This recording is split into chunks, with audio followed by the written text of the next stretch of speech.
Le musée de la Résistance et de la Déportation rouvre à la citadelle de Besançon pour l'occasion. On se balade dans les collections pour mettre l'accent sur certains des objets qu'on va pouvoir y découvrir. Des objets qui ont chacun une histoire, comme ces petits billets de papier rose sur lesquels sont écrits de tout petits textes en pâte de mouche. Bonjour Aurélie Cousin. Bonjour.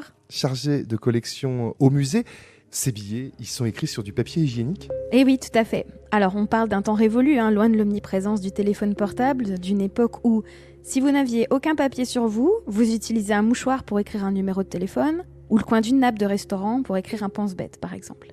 Et bien là, depuis sa cellule de la prison de Dijon, où elle est détenue comme résistante, Colette Guerrier de Dumas a rédigé clandestinement sur ce papier hygiénique des courriers à ses proches, afin de veiller à distance sur ses enfants, mais aussi de leur demander des nouvelles, de la nourriture ou des produits de première nécessité. Elle se confie aussi sur son sort ? Oui, elle se trouve dans une grande solitude. Vous imaginez, donc elle s'interroge. Aurais-je bientôt une audience ? Quelles nouvelles avez-vous de mon avocat ? Elle pose des questions.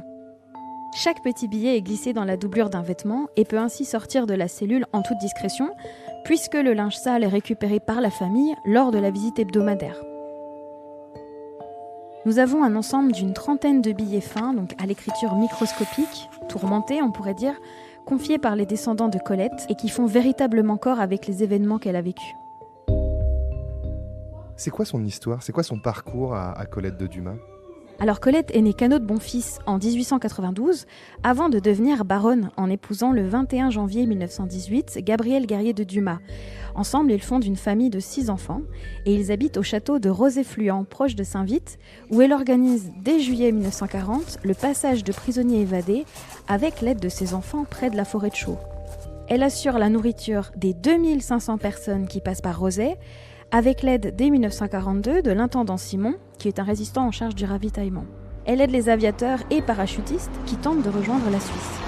Mais début septembre 1942, elle a affaire à 2 agents doubles infiltrés, un Canadien et un Anglais, qui la dénoncent à la Gestapo. Colette est arrêtée dans un champ de haricots où 5-6 voitures cernent la maison. Jusqu'au 5 octobre 1942, elle est internée à la prison de la Butte de Besançon, puis conduite à la prison de Dijon jusqu'en avril 1943.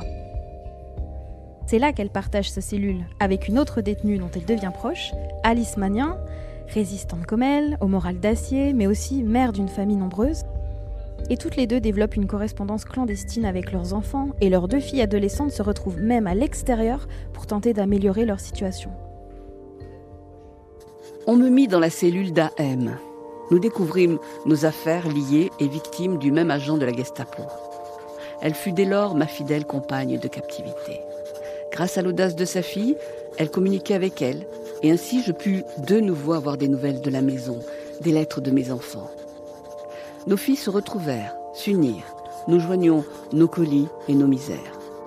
Nos filles les apportaient ensemble. Le soir, lorsque la nuit tombante nous faisait gagner nos couchettes, indéfiniment, nous évoquions la maison, les enfants et arrivions à oublier notre prison.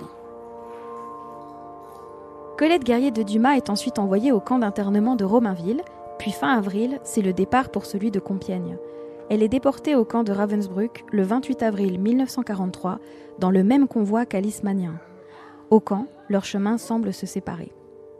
Elle est libérée en avril 1945 et rejoint la Suède. Le 12 juin, c'est enfin le retour tant espéré vers la France. Elle nous quitte en 1966.